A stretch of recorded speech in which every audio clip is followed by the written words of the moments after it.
Alright. Alright, you barbarian bastards, here is an update on previous builds. I agree with you that I should have explained further how to build characters without Lone Wolf, so I added comments for every previous ultimate build, and I pinned the comment where I explain how to build it without Lone Wolf perk. I just gave overall pointers, you don't need to follow it exactly point by point, just so that you have an overall picture on what to do and what to focus on. As for the people who are commenting that I should show you how to build from the start, that's kind of pain in the ass, and also from Forte Joe you don't have much choice because you cannot respec, but whatever you do you should be alright as long as you specialize in first two areas of the game. Try to specialize in something, then later on when you get to the respec you can mix it out however you want. So if you're a healer and you're throwing, for example, ice spells, specialize in Hydro Sophist and Intelligence. Add some wits as well in the attribute. And maybe add just 1 point or 2 points to anything else that you're using. That way you're focusing on one thing which will do a lot of damage and a lot of heals if it's Hydro Sophist, and the other thing, if it's another mage school like Geomancer for example, then it will benefit from Intelligence stat as well. So that's how you should focus at the start of the game. Focus the most important stats for your primary build. Alright, so from here on out I will explain this section of the video without the Lone Wolf. So this is how I built this particular class. Warfare maximum, Scoundrel 5, Two-handed 5, 6 or whatever you want. And put a couple of points into Necromancer and 1 point into Aeroturge. Dual wielding increases your offhand weapon damage. I've tested it out and it's the same benefit as if you would Scoundrel at maximum and only a couple of points of dual wielding. The damage is almost the same, so there's no real difference there. The benefit from the two-handed, actually dual wielding, is that you will get dodging. Dodging is important, at least in battles where you don't have to deal with glitter dust, skill from marksman that completely negates your dodging. So that's why I would build it like this. If you go for full Scoundrel minimum dual wielding, that's perfectly fine. Also, if you go for full dual wielding minimum Scoundrel, also perfectly fine, but that way you're losing, I don't know, about 5%, 10% damage from my tests. We're going to use Uncanny Evasion and Teleportation from Aeroturge, so that's why we have 1 point, and you can get 1 more point if you need for Teleportation skill.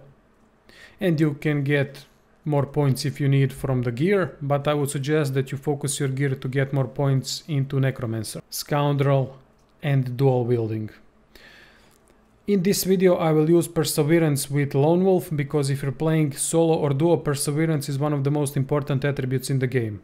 If you're playing in a group, it's not that great. It is great, but because the damage is split between most of your party, it's not that needed, especially if you have a dedicated guy that throws Fortify and Frost Armor. So these are combat abilities. Talents, this would look like if I did not use Lone Wolf. Executioner, Hothead, Living Armor, Opportunist, Perimaster. If you have someone in your group that heals, every heal that you add to this character will add 35% of the whole healing number to your magic armor. And also if you use a consumable as well. So that's extremely useful. Opportunist, I don't need to explain Opportunist anymore, I believe. Perimaster gives you 10% dodging while dual wielding. So that's why it's good combination to have some points in dual wield plus Perimaster. As for attributes, max out wits, max out strength, do a couple of points into memory so that you can sustain all these spells, and a couple of points into constitution. Obviously at the beginning of the game go more for strength and for wits. This is what you should focus on always. This is how my skills look like. Basic stuff, blitz attack, battering ram, challenge is really good with this build. Whirlwind, tick of the fight is one of the best skills for this build. It's absolutely fantastic, because when you're surrounded by enemies you get damage boost for every nearby character. It uses one source point, but hey, what can you do? Sometimes I gotta use source skill. Phoenix Dive, obviously because of the greater mobility, uncanny evasion from the arrow tree. Decaying touch is not that necessary because you don't have intelligence, but still, since we are destroying enemies' physical armor, decaying touch is resisted by physical armor. It can be useful to put that decaying touch on an enemy so that it does not heal anymore when you're close to them. So it can be particularly useful in that case. Crippling blow, battle stomp, shackles of pain, very useful, also resisted by physical armor, which we are destroying.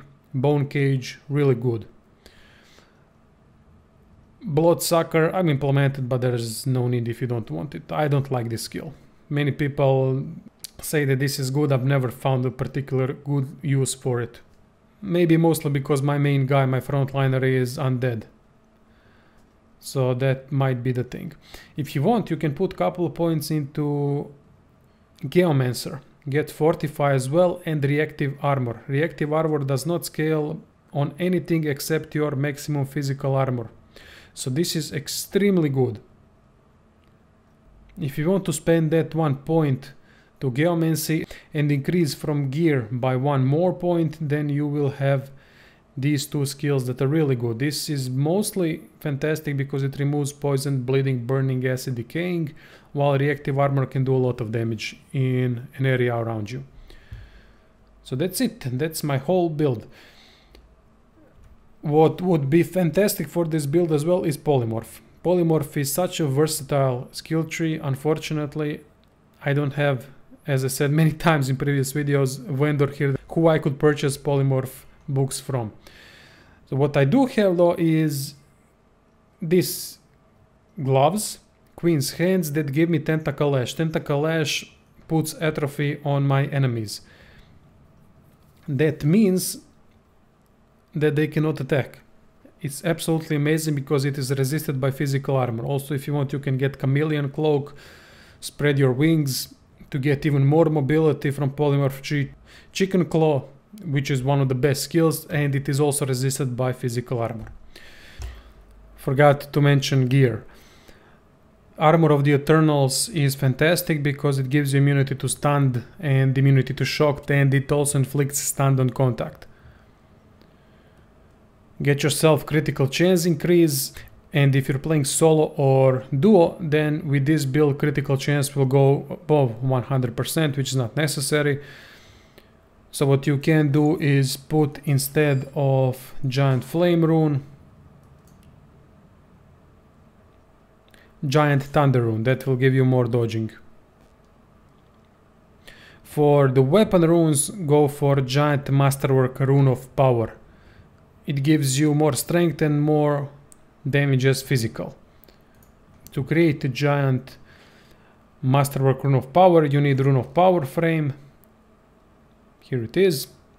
And you just drag it here with Masterwork Rune and combine. Place of testing will be Magister Barracks Prison. A lot of enemies here. I tried testing this on that bridge, but I couldn't do it. Too much crowd control, and I lost my physical armor really fast, magical as well, and then they just taunted me and I couldn't do anything. Alright, so let's get this started. Skills are here, everything is ready.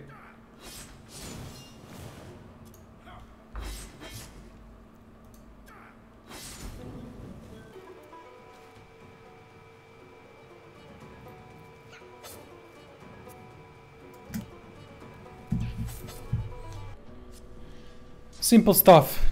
You want to be near your opponents at all times. And what I said earlier, glitter dust is the issue. It gives you immediately dodging minus 100%.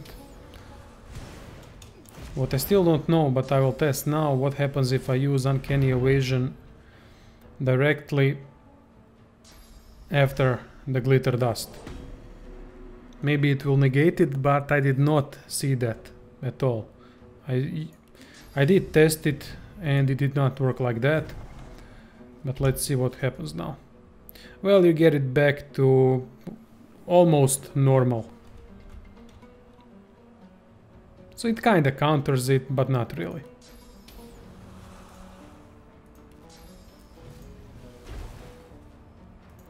Mobility is a huge thing here. This build is really simple because it only needs you to auto attack and occasionally use flurry when you have 3 action points remaining. Usually it's better to use 2 attacks, but in this particular case, for example, I'm going to go in and now I have 3 action points. It's better to just use flurry unless you need some kind of a regen from Fortify. Look at the damage, absolutely ridiculous.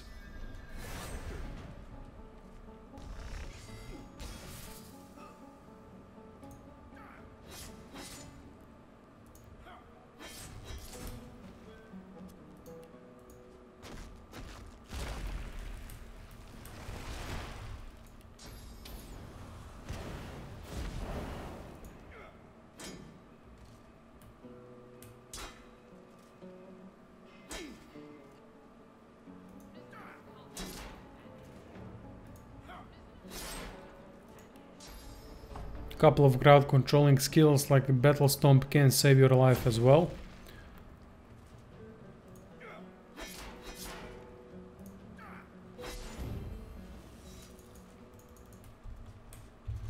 I don't know why these guys haven't started battling me when I was over there, but what I want to do now is simply go over here and try to pull everyone into the fight.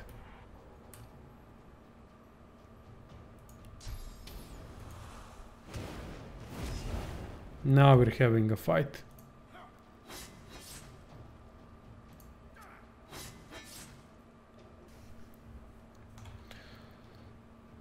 Now I have 2 people around me, so I will use Tick of the Fight. I will not get such a huge boost, I mean it's 30%. Still, should be enough to kill these bastards. Yeah, damage already increased by a lot.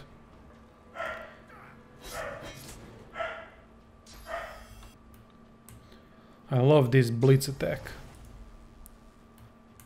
But for some reason target is not visible. Alright, no idea why.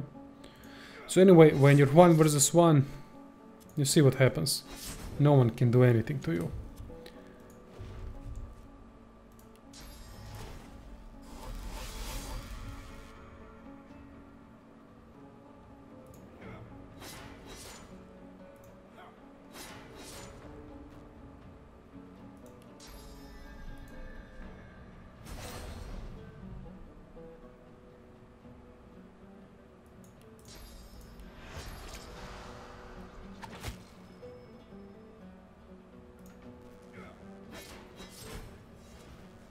This was way too easy. I didn't even showcase most of the skills, so I will test it on another group of enemies. Traditional barracks test.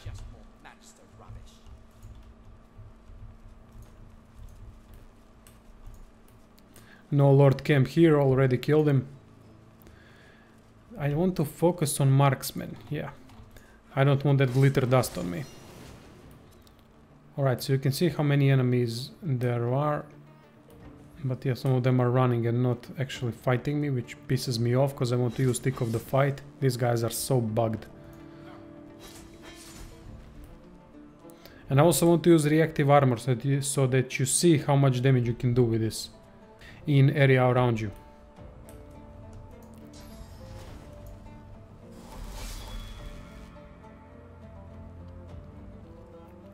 Now if I had Chicken Claw I would use it.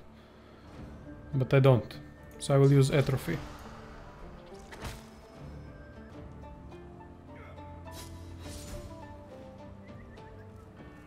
Why are these guys not attacking me? They are cowering in fear. What the hell? Look at them. Am I that scary? Alright, let's end this quickly. Tick of the Fight. Whirlwind. Destroyed everyone. No physical, no physical, only this guy. But because he's got 7,500 immediately. So I still have Shackles of Pain and Bone Cage. Bone Cage I do not need, but Shackles of Pain I will use. Maybe I should have used Uncanny Evasion.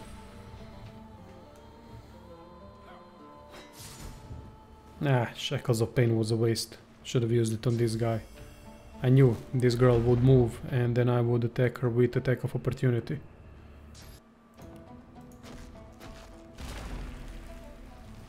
Let's use this.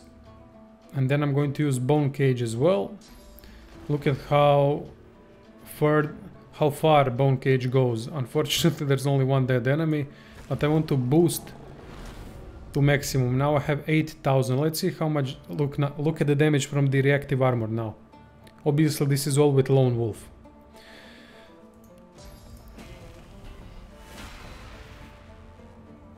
So what it did was Paladin Defender was hit for 3,600 damage. Second one for 1,800. Wow. All from couple of buffs to my physical armor. Really good, right? He's got Guardian Angel, that's why this bastard survived.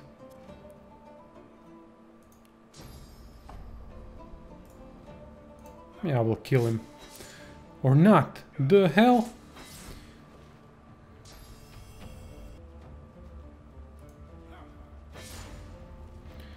There you go, lads. I hope you enjoyed the build.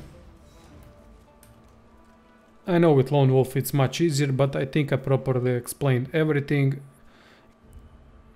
You can see how the build works in general. It's simple. Auto attack everything, crowd control where there's need for it, use Tick of the Fight when you're surrounded by enemies, Phoenix Dive, Cloak and Dagger if you want as well, because we're using Scoundrel, Teleportation, Uncanny Evasion, Tentacle Lash from Polymorph, very useful, Chicken Claw. I mean, lots of possibilities here to crowd control people and to debuff them as well. And not to mention the bonus from Fortify and Bone Cage with reactive armor does a lot of damage, as you've seen. That's it. It's a simple build. And next one might be the Summoner. I think I read a lot of posts that I should try a Summoner. If you guys have any tips regarding Summoner, do post in comments. I'm not sure I've played at all a Summoner, so I could use a bit of help there. Thank you all for watching and see you soon. Toodaloo, motherfucker!